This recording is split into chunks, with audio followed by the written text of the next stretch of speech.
হুমা জান্নাতুকা ওয়া নারুকা, মা বাবা দোয়া করলে জান্নাত, মা বাবা বদদোয়া দিলে মুফতি হইলেও, মুহাদ্দিস হইলেও, স্যার হইলেও, বড় ম্যাডাম হইলেও, মক্কার ইমাম হইলেও জাহান্নামে যাইতে হবে। ঠিক কিনা বলেন? কোথায় যাইতে হবে? জাহান্নামে যাইতে হবে। হই না কেন বড় হুজুর, বাপ মায়ের বদদোয়া থাকলে আমি জাহান্নামে চলে যাব। ঠিক কিনা বলেন?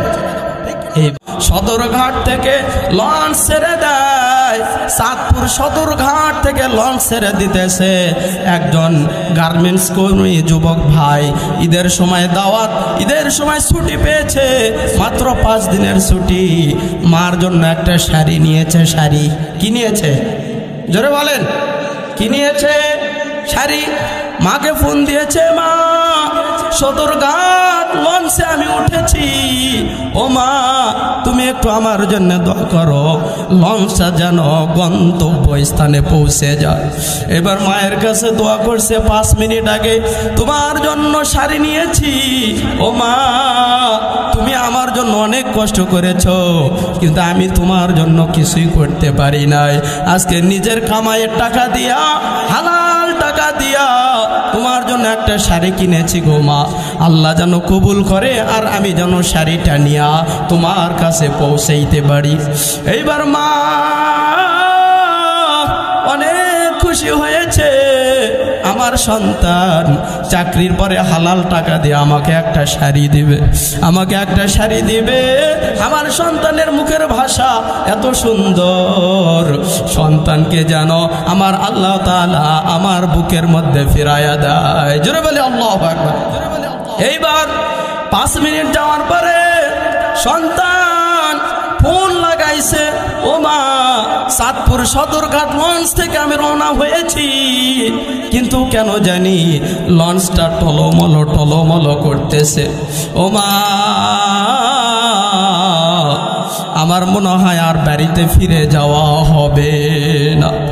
আল্লাহু আকবার বলে, ও মা আমার মনে হয় আর বাড়িতে ফিরে যাওয়া হবে না, তোমার জন্য শাড়ি ক্রয় করেছি, বড় যত্ন সহকারে শাড়িটা নিয়েছিলাম গো মা, কিন্তু লঞ্চটা টলমলো করতেছে, নদীর মধ্যে ঝড় তুফান শুরু হয়ে গেছে গো মা, একটু দোয়া করো আমি যেন সুস্থভাবে তোমার কাছে ফিরতে পারি। এবার মা পাগলের মতো হয়ে গেছে, রে সন্তান তুমি শাড়ির কথা বলেছ, শাড়ির আমার কোনো দরকার নাই, তোমাকে যেন সুস্থ শরীরে সশরীরে সদরঘাট লঞ্চ থেকে আমাদের শরীয়তপুরের সখীপুরে যেন পৌঁছায়া দেয়। জোরে বলি আল্লাহু আকবার। আরেকবার জোরে বলি না আল্লাহু আকবার। এইবার সন্তান আবার কিছুক্ষণ পরে ফোন দিয়েছে, ও মা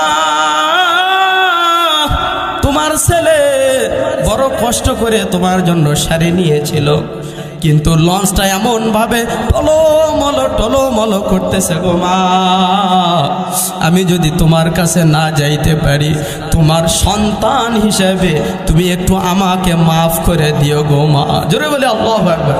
মায়ের মাফ যারা পায় তারা আল্লাহর মাপও কি? কথা বলে না ও যুবক ভাই, কথা বলেন না কেন? মায়ের মাপ যারা পাবে তারা কি? আল্লাহর মাপও।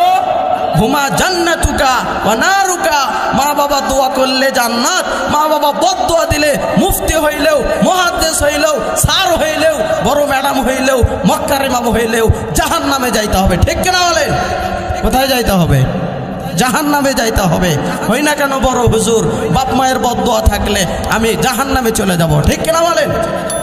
এইবার সদরঘাট থেকে লঞ্চে রওনা হয় যুবক ভাই, কিছুক্ষণ করে ফোন করে বলতেছে, ও মা অবস্থা খুব একটা ভালো না গো মা। এইবার যখন মা শুনছে অবস্থা ভালো না, বিদেশে যদি আপনার মরণ হয়, আমার মরণ হয়, বলেন দেখি পশু পাখি জানার আগে কে জানে?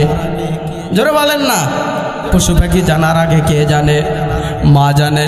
এই জন্য লঞ্চটা যখন টলমলো করতেছে, এইবার মা শরীয়তপুর সখীপুর থেকে মেঘনা নদীর কিনারায় এসে সমস্ত লঞ্চওয়ালাদেরকে জিজ্ঞাসা করতেছে, ও বাবারা, আমার সন্তান রিপন কোন লঞ্চের মধ্যে আছে, অথচ কিন্তু মা জানে না কোন লঞ্চের মধ্যে আছে। এবং ওখানে অসংখ্য লঞ্চ আলারাও কিন্তু জানে না যে রিপন কোন লঞ্চের মধ্যে আছে। ঠিক কিনা বলেন? জানে। তার কারণ মায়ের কলিজার মধ্যে এমন ভাবে হুচট লেগেছে, আমার সন্তান যেহেতু বলতেছে, টলমল করতেছে, সুতরাং আমার সন্তানের অবস্থা ভালো না। এই জন্য মা শরীয়তপুর সখীপুর থেকে লঞ্চের নিকটে এসে পাগলের মতো একে অপরকে জিজ্ঞাসা করতেছে। জোরে বলেন ঠিক কিনা? আরে যুবক ভাই, স্ত্রীকে ভালোবাসতে কোনো নিষেধ আছে? জোরে বলেন আছে? জোরে বলেন আছে? এরপরে আপনার স্ত্রী যিনি আছেন, আপনার শ্বশুর শাশুড়ি যিনি আছেন, ভালোবাসতে নিষেধ আছে? কিন্তু আপনার স্ত্রীকে এত আদর করেন, যত্ন করেন, অল্প একটু যদি স্বার্থের হাত লাগেই যায়, তাহলে আপনার স্ত্রী আপনার উপর মামলা করতে বাধ্য হয় কিনা? জোরে বলেন। আপনার শ্বশুর শাশুড়িকে এতই ভালোবাসেন, খুব বেশি ভালোবাসেন, কিন্তু এমন সময় এমন একটি তিনার মেয়েকে মেরেছেন, গালি দিয়েছেন অথবা ধমক দিয়েছেন, আপনার শ্বশুর শাশুড়ি আপনাকে মামলা করার জন্য বাধ্য হয় কি হয় না? জোরে বলেন, হয় কি হয় না? আর মা কি আপনার জন্য কোনোদিন মামলা দিয়েছে? জোরে বলেন, হামলা দিয়েছে? দেয় নাই। এই জন্য বলি, লঞ্চ যখন ছেড়েছে, টলমল যখন করতেছে, নতুন ইতিহাস করে গেল। এইবার যুবক শেষ সময় আবার ফোন দিয়েছে মায়ের কাছে, ও মা, তোমার কাছে মনে হয় আমার আর যাওয়া হবে না। ও মা গো মা, আমাকে ক্ষমা করে দিও। এইবার মা যখন পাগলের মতো ছটফট করতেছে, অল্প সময়ের মধ্যে লঞ্চটি ডুবে রিপন নামক যুবক মারা গেছে। সকলে বলি ইন্না লিল্লাহ। জোরে বলি না ইন্না লিল্লাহ? ইন্না লিল্লাহ বলবেন না? বিপদ শুনলে কি বলতে হয়? মানুষ মারা গেলে কি বলতে হয়? ইন্না লিল্লাহি ওয়া ইন্না ইলাইহি রাজিউন। এইবার মা পাগলের মতো ছুটাছুটি করতেছে। ছুটাছুটি করার পর 4 দিন হয়ে যায়, রিপনের লাশ মা খুঁজে পায় না। 4 দিন পরে র‍্যাব বাহিনী যেনারা আছেন, তেনারা রিপনের লাশ তল্লাশি করে ওই নদী থেকে লাশটি নিয়ে এসেছে। একটা ইতিহাস, 4 দিনে রিপনের শরীর গোস্তগুলো চামড়া থেকে খসে খসে পড়ে গেছে। জোরে বলে আল্লাহু আকবার। চামড়াগুলো কি হয়ে গেছে? খসে খসে পড়ে গেছে। এবার রিপনের মা সন্তানকে যখন, আপনার এলাকার কোনো সন্তান যদি মারা যায়, বন্ধু বান্ধব যদি খোঁজ পায় যে রিপন মারা গেছে, দেখতে যাবে কি যাবে না বলেন? জোরে বলেন, যাবে কি না? এরপরে এলাকার অনেক মানুষেরা দেখতে যাবে যে অমুকের সন্তান, অমুকের ছেলেটা নাকি মারা গেছে, সদরঘাট লঞ্চে পানির মধ্যে ডুবে মারা গেছে, সুতরাং আমরা একটু দেখে আসি কি অবস্থা। ঠিক কিনা বলেন? এইবার এলাকার মানুষ রিপনকে দেখতে গেছে। রে যুবক ভাই, দেখতে গিয়ে দেখে 4 দিনের মরা লাশ, তার শরীর থেকে দুর্গন্ধ আসতেছে। কি আসতেছে? জোরে বলেন না, কি আসতেছে? বলেন দেখি। দুর্গন্ধ লাগলে সব মানুষ কি সেখানে থাকে? জোরে বলেন, থাকে? থাকে না, তার কাছেও যায় না, তার থেকে দূরে থাকার চেষ্টা করে। কিন্তু একমাত্র জনম দুঃখিনী মা,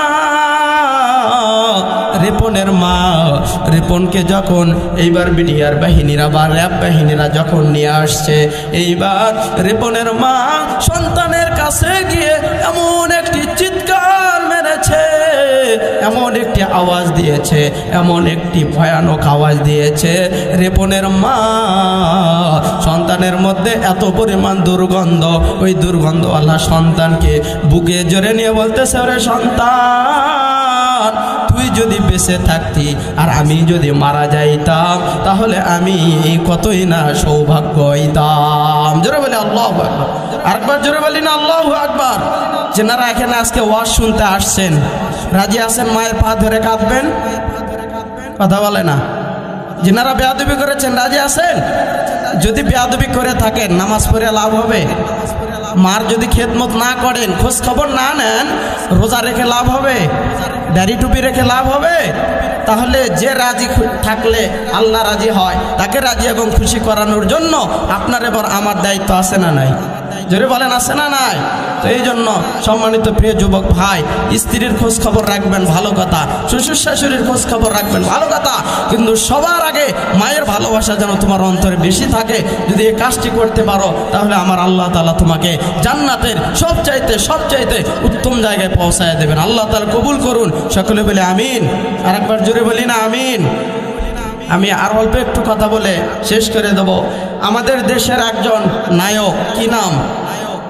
জায়েদ খান। কি নাম? জোরে বলেন কি নাম? জায়েদ খান। এই জায়েদ খান কয়েকদিন আগে একটা ভিডিও ফুটেজের মধ্যে বলেছে যে বাংলাদেশে